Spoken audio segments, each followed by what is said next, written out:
Okay, so it's 12 o'clock, Tuesday the 15th, and this is the start of the How to Close Your Limited Company webinar due to the tax reforms of IR35. Now I'm going live, so I'm looking at that camera there because I've got people joining us on YouTube and over on LinkedIn, and I've got people here who are joining me on Zoom. So I'm just gonna give a couple of minutes for more people to join me on the Zoom call. And if you're watching me on YouTube or LinkedIn, I appreciate your patience. Okay, but let's just give people a couple of minutes. So those that are joining me on Zoom, I'm just going to mute everybody, so there's no interference. Just a little bit of housekeeping. On Zoom, you can ask me questions in the chat box. If you're watching me on YouTube or LinkedIn, if you put some questions down, I'll answer them towards the end of the webinar. I don't think this is going to take more than 30 minutes. Now, equally, because I've never done it before live to LinkedIn and YouTube and to Zoom, if this goes to hell in a handbasket, I'm really sorry, and I'll have to do another one. But without further ado, let's get started. People's time is precious. I'm doing this webinar for you today to explain how you close a limited company, and this is mainly aimed at contractors. So your one woman and one man bands, okay? Because something happened last year, and there was a change. A tax reform came in called IR35, and it basically meant that if you've been bobbing along for the past few years being a personal service companies, a contractor, and all of a sudden you was no longer allowed to use that limited company to do the same job. You had to either go through an umbrella company or you had to get a paid position with the company you used to contract for. So a lot of people who are watching this, whether it's on the Zoom, on YouTube or on LinkedIn, you are now being asked to do the same job that you did 18 months ago, and in a lot of circumstances for a lot less money. So that begs the question, what do you do with that limited company that for thousands of people, you no longer need it? And that's what I'm going to explain today. Now, I'm going to start off the question is, and I want you to ask yourself this at home or wherever you're watching is my limited company solvent? Sorry, I'm just going to have to mute somebody on, everybody on the Zoom. I'm just having to mute you, just so there's no feedback, okay? So the first question is your limited company solvent? Well, what does that mean? So there's a thing called the corporate insolvency test. Test number 1, can you afford to pay your debts when they fall due? So if you have a bounce back loan that you can't afford to pay, or if you have some unpaid corporation tax, you're insolvent, okay? Number 2 is the balance sheet test. In your company accounts, sorry, I'm just someone else is joining the Zoom call. Can everybody make sure on Zoom that you're muted? The balance sheet test is, are my assets more than my liabilities? So generally, the contractor market, the assets of the company are maybe a phone and a computer. It's very rare that there's stock, machinery and plant, because you are the company, you are the business. So if your debts are more than your assets, it's another sign that you're insolvent. And the third test is the corporate action test. And what that means is, has anybody taken a CCJ out against you? If there's a CCJ against your company or a stat demand, you fail that test as well. So If you are solvent, right, and that means you can pay off all your debts, and there's still some money left over, one of the options that you might want to consider is a members voluntary liquidation. It's a solvent liquidation. So let's do an example. You've got 50 grand in the bank, you've got a 10 grand bounce back loan, and you owe corporation tax of 10 grand. Well, you could pay all of those off and you'd still have £30,000 left in the bank. Now, with a members voluntary liquidation, you still need to speak to an insolvency practitioner. They're going to charge you from about £2,000 to do this, but it's the most tax efficient way of you getting the money out of the company. Forgive me, it sounds so unprofessional. It used to be called entrepreneurs relief. It's called something different now, but many of you could benefit from just getting taxed 10% on that money that you draw out of the company. That's a members voluntary liquidation. If you can pay off your debts and you've still got more than 25-30 grand left in the account, that will be something you wanted to consider. Let me just have a look. Now, if you cannot pay your debts, okay, you can't pay your debts when they fall due, it's a sign that you're insolvent. Now, I'm going to go and talk about something called a company strike-off or a dissolution. Now, if you're watching me and you only owe HMRC, corporation tax, maybe some VAT, maybe some PAYE, and you cannot afford to liquidate, okay, you may want to consider striking the company off. You're not meant to, right? But if you're sat there at home, you owe some corporation tax, you've got no money in the account, you've got no way to afford an insolvency practitioner personally, then if you was to write to HMRC and say, Mr. HMRC, I have no cash in the bank, I have no assets, and I want to try and dissolve the company at Company's House, or you can wind me up yourself, then they may accept your strike-off application. Now again, it's a last-ditch attempt that. If you can't afford to pay a liquidator, you may want to consider striking the company off, but you must write to HMRC to let them know. Now the caveat here is, if you have taken a bounce back loan, which most of you have, you cannot strike the company off. That advice I've just give you is going to get you in trouble. Now, there are people who are watching this, whether you're on YouTube, LinkedIn or Zoom. Some of you have spoke to the bank and you've said, Mr. Bank, I can't pay back my bounce back loan. I've got no money. What do I do? And believe it or not, I've seen a live chat this week from a bank that's advised the director to attempt to strike the company off. I honestly, the mind boggles. Please do not attempt to do this. And I'll tell you for why.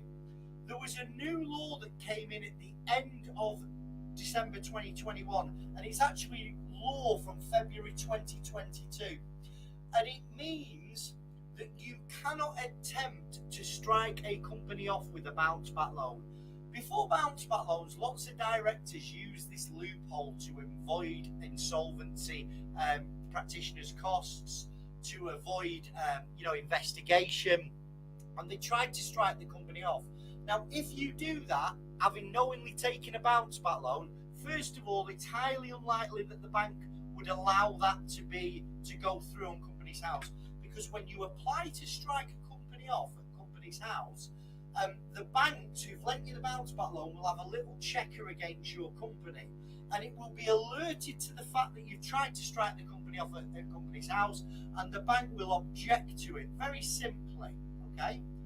But there are thousands of directors who've managed to strike their company off illegally, having taken a bounce back loan. Now, this new law, one of the consequences of it happening is you could be made to pay compensation to your creditors. You could be disqualified from being a director. But the thing that worries a lot of people is being made personally liable for some or all of the company's debts. And if you attempt to circumnavigate the insolvency rules, to dissolve a company with a bounce back loan, that's what you've got to be prepared for. So please, please do not attempt that. Do not do it. It's not an option if you've taken a bounce back loan. Now, if your business is insolvent, and most contractors I speak to are, they took a bounce back loan in good faith, they've been unable to get a job outside IR35, which means they've got no income now or a vastly reduced income, or they can't afford to pay their corporation tax, you're insolvent. You need to take insolvency advice, and in most cases, the solution that's going to be right for you is a voluntary liquidation. Now, I want to make this clear. There's two ways you can liquidate. You can voluntarily liquidate, or you can be and compulsory liquidated. Now, a voluntary liquidation is where you choose an insolvency practitioner. You go out there, do your research, make sure you check their reviews, ask them lots of questions before you make any decisions, and you appoint them as a licensed insolvency practitioner to close the company. And they will set something called a creditors meeting. It's highly likely the bank won't turn up to your creditors meeting, or the HMRC for the levels we're generally talking. It's done on the phone, and at the creditors meeting, the insolvency practitioner becomes appointed and they take control of the company. Then the insolvency practitioner will look at the conduct of the directors, and they'll formally close the company down and send the reports off to the insolvency service about the director's conduct. Now, what happens in a liquidation is the unsecured debts of the company are written off.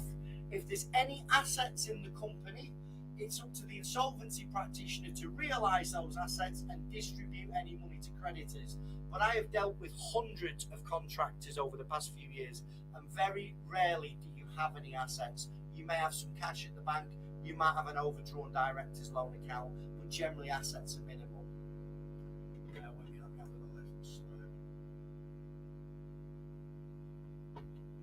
So yeah, that's a voluntary liquidation.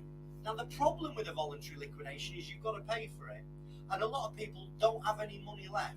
Now before I go on to cost of liquidation, I'm going to talk to you about what compulsory liquidation is, because I also speak to people that have no money. They've got no cash in the till, hypothetically, nothing in the business account, they're not trading anymore, and they are struggling to make ends meet month to month, and they can't claim director redundancy, which I will finish off. Now for these people, their only real option is to wait to be compulsory liquidated. I spoke to somebody before this webinar.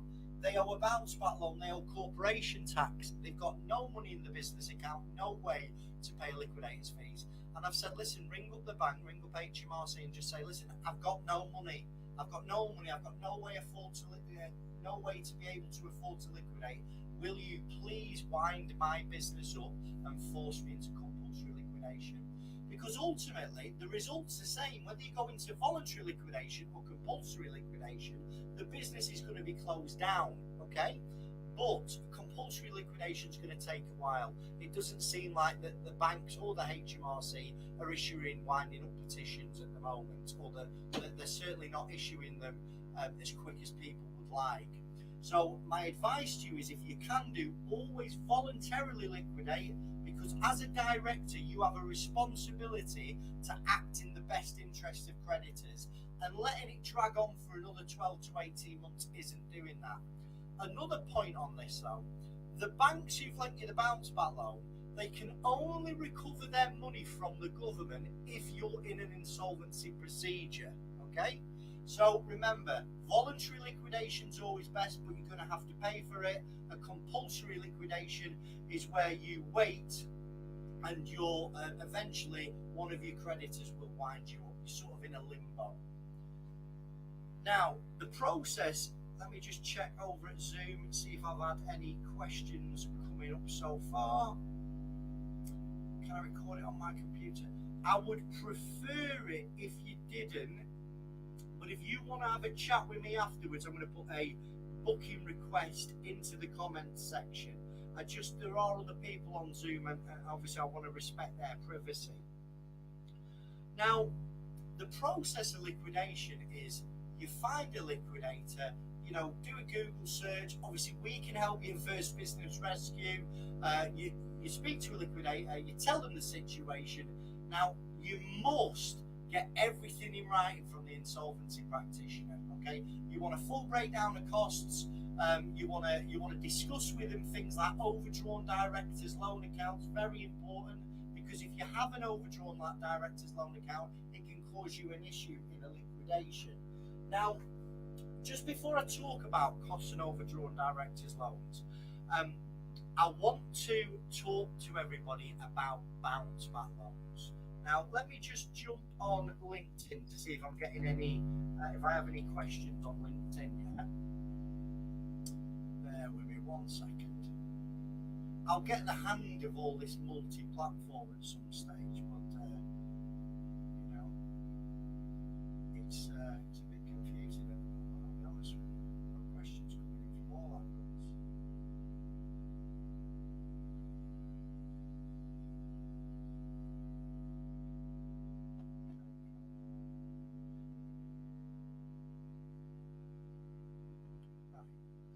So yeah, bounce back loans. Many people out there have taken bounce back loans. Okay. Now, the question I get 10 times a day is, what's going to happen to my bounce back loan if I liquidate? Well, the bounce back loan is treated as an unsecured debt, and what that means is, when your business goes into liquidation, be it voluntarily or compulsory, the bounce back loan will be written off, and at that point the government steps in and repays the bank the money that they lent you on that guarantee. Now, you could still be made liable for bounce back loans if you've done one or two things. Number one, you inflated your turnover. So if you're a contractor that took 50 grand, that means in 2019 you had to turn over £200,000, which, after speaking to hundreds of contractors, is fairly unlikely. Just to reiterate the rules, you was allowed to take 25% of 2019's turnover, capped at 50 grand. So if you turned over 100 grand, you was allowed to apply for 25 grand. Now, if you was incorporated after the 1st of Jan 2019, you could estimate your turnover up to £50,000. But if it's been seen that you've inflated your turnover, that's going to be an issue. It's going to get reported to the insolvency service, and it's highly likely either the insolvency practitioner or the insolvency service are going to try and recover some of that money back from you. It's seen as bounce back loan fraud. Another issue that you're going to face when going into liquidation is if you've spent that bounce back loan on anything other than the benefit of the company. So I'll just revisit what anything other means. You weren't allowed to put an extension on your house. You weren't allowed to buy a car. You weren't allowed to buy a new watch. You weren't allowed to buy cryptocurrency. You weren't allowed to buy stocks and shares. You weren't allowed to lend that money to another company. And if any of those issues get uncovered in the conduct report, and they will, you're gonna get issues. You're gonna be chased for that money that you've misappropriated, and you could be disqualified as a director. Okay. Now, as long as you've not done any of that, a bounce back loan gets written off. You know, the company gets closed, and you go and live your life. Okay. Now, the benefit to liquidation is the company's brought to a formal end. You know, your creditors. Just double check something on Zoom. Yeah, the business is closed down. You're allowed to then move on. In most cases, you'll be able to set up another limited company. There's no, it's very rarely there'll be a disqualification as long as you've behaved in the right manner. All the unsecured debts will get written off. Now, if you've signed personal guarantees, I'm just going to touch on this. If you've signed personal guarantees, then the person you've signed, the institutional supplier you've signed a personal guarantee with, are going to ask you to pay that money back. Now, you might not have that money to pay them. It's highly likely you won't. So, in most cases, you'll be able to restructure that loan into another loan. So let's say you've got an overdraft that's personally guaranteed. Let's say that you owe funding circle money. Let's say that you owe capital on tap money. you will be able to restructure that loan into a different loan. You're still going to pay it back, but as long as you don't bury your head in your sand, it should not have any bearing on your personal credit score. Now, a question that will be on a lot of your people's minds is, okay, Chris, a liquidation sounds the right way forward. What's it going to cost me? And how the hell am I going to pay for it because I've got no money? So generally speaking, a liquidation is going to be £4 grand plus VAT around for a job of this size. Please, please, please, please listen to me when I'm telling you. If someone's quoting you £2 grand to liquidate, or £3 grand, or 1,500 quid, there is something they are not telling you. It's £4 grand to liquidate a small company. £4 grand plus VAT, so it's going to be £4,800. Now, how are you going to pay for that? Well, if there's cash in the company, you could use the cash towards your cost of liquidation. If you have some assets, but I don't believe most of you will have because you're contractors, you could sell the assets to pay the insolvency practitioner. If you can't do any of those, you could pay it personally. You could put it on a credit card. You could borrow the money to close the company down. Or you may be entitled to director redundancy. If you've been on the payroll for your limited company for over 2 years and in the last 6 months, you will be able to make a claim for director redundancy from the Redundancy Payments Office. Now, the average cost of director redundancy in the UK is £9,000.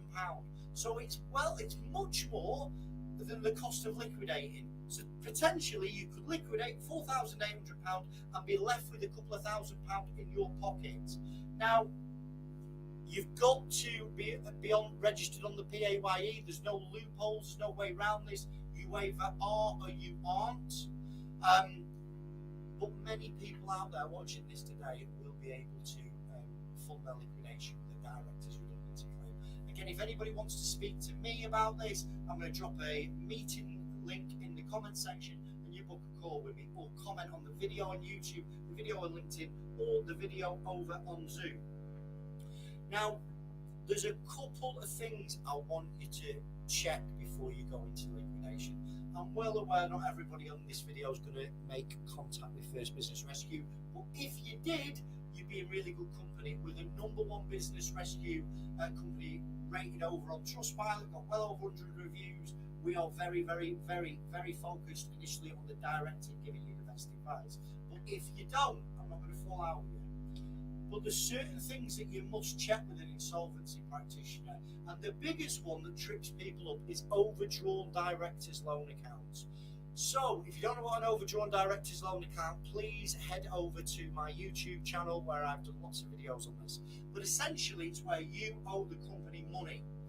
You've taken too much money out of the company, it's created an overdrawn director's loan. Now loads of people have these every year. It only really becomes a problem when your company goes into liquidation. Let me have another drink. Now, the reason it becomes a problem is if you owe the company money, it sits as an asset on the balance sheet. And any insolvency practitioner in the country, it's their duty to recover that money from you and to pass it on to the creditors. So let's say that you owe £30,000.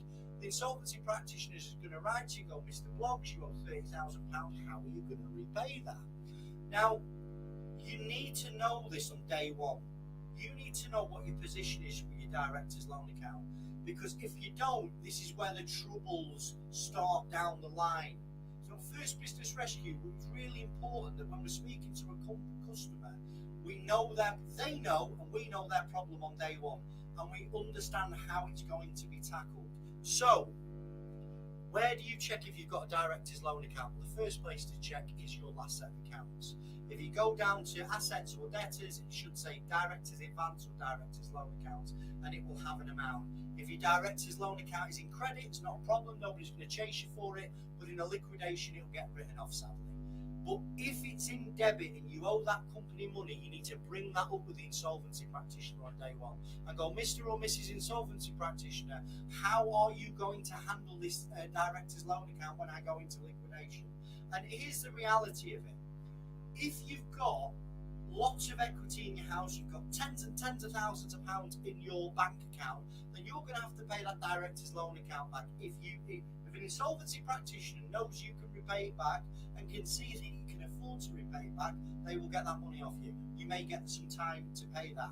Equally, if you're in rented accommodation and there's absolutely no hope that an insolvency practitioner is going to recover that money from you, it's highly likely that it will be written off. And it's a sliding scale.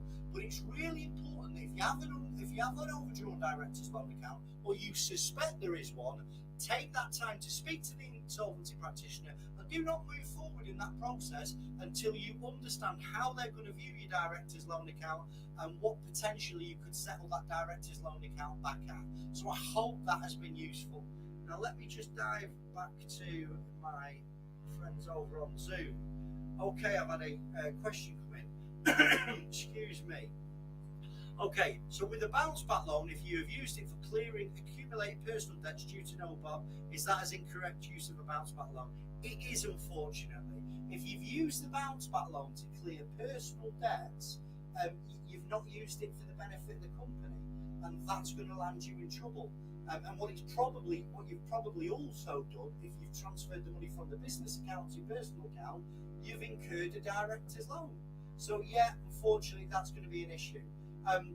It's worth noting as well, if you've used the bounce back loan to clear off all your personal guaranteed debts in the business, that's going to be an issue as well. An insolvency practitioner is not going to look favourably at that, because essentially you've paid off your personally guaranteed debts in preference of paying off HMRC and paying off the bank. Now, I hope that this has made sense to everybody.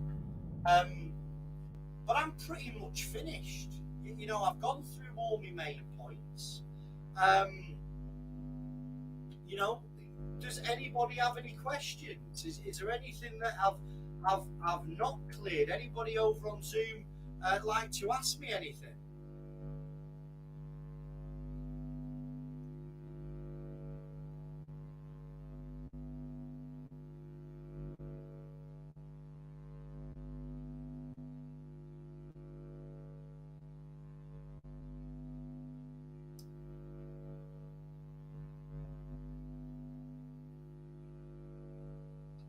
Okay, right. Let me have a quick scan through here. Right. Well, I think I've finished. Listen, just to sum up, if you are a contractor that no longer needs your limited company due to the IR35 tax reforms, you've got options. You know, in most cases, a voluntary liquidation is going to be the right option for you. Please take advice early. The sooner you take advice, the more options you've got available. I've got some questions coming through. Can creditors charge interest while a voluntary liquidation is in process? No. When you sign your liquidation papers, the debt crystallises. Now, they personally guaranteed debts may have charges added to them. I know there's certain lenders will add charges, but generally supplies the debt will crystallise upon liquidation. If we owe the value, I've got another question. If we owe the valuation office, is it due from operating company or the leaseholder? Sorry, Peter, I don't quite understand that question. Could you retype it out for me, please, mate?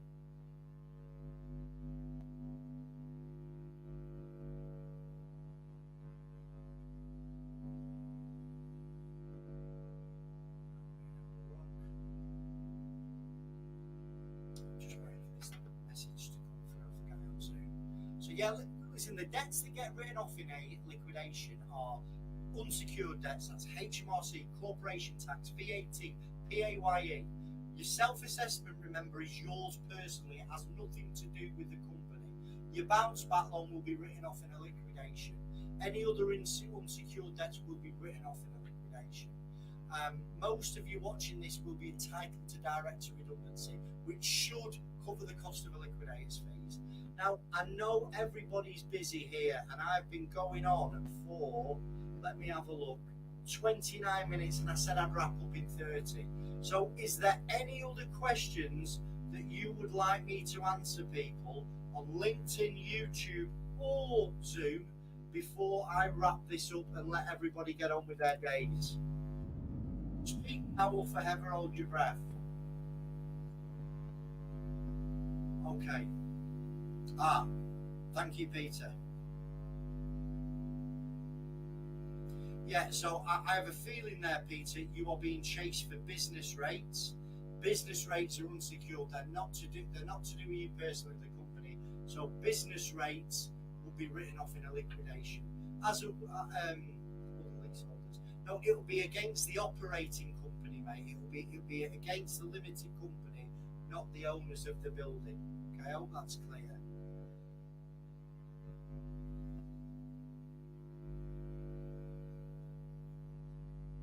Well, listen, I hope this has come across well on LinkedIn. I hope this has come across well on YouTube. Okay, if you'd like to speak to me, thank you for your kind comments. I'm just getting some comments on Zoom, by the way. I'm not being ignorant to you on LinkedIn or YouTube. Listen, generally speaking, when you're going into liquidation, not many liquidators will offer payment terms on liquidation costs, unfortunately. Peter, I think I could do with having a natter with you one-on-one, mate, to get to the bottom of your situation. So I'm just going to drop in the comment section, mate, a meeting request. If anybody would like a chat with me, the player iPhone 2020-21, I'm glad you enjoyed the session. Any other questions over on Zoom? Right, what I'm going to do, guys, over on Zoom, Peter, I know who you are now, mate. Yeah, let me come back to you. I've not had a chance to review that email. Now on Zoom, I'm just going to shut my screen off, turn it on mute, but I'm still going to be able to answer any questions that you might have. Thank you so much for joining me. I know how busy people are, and I hope you found some value. If you want some chat, no obligation advice, please get in touch. God bless you, and I'll see you soon. Okay, YouTube, LinkedIn, thank you for watching this broadcast. I'm sorry if it's been a bit all over the place, looking here, looking there, but I have done my best. If you're watching this and you're worried about the future of your limited company and you don't know what options you've got, reach out today. Please, you don't have to come to First Business Rescue, but please take advice. Do not deal with this with the ostrich method, burying your head in the sand and thinking that it'll go away. That does not work. And it's the sleepless nights this is causing you. I know how it feels. Please, please, please take advice today. I'm going to drop a meeting section in the comments below. Thank you for your time. God bless you. I'll see you soon.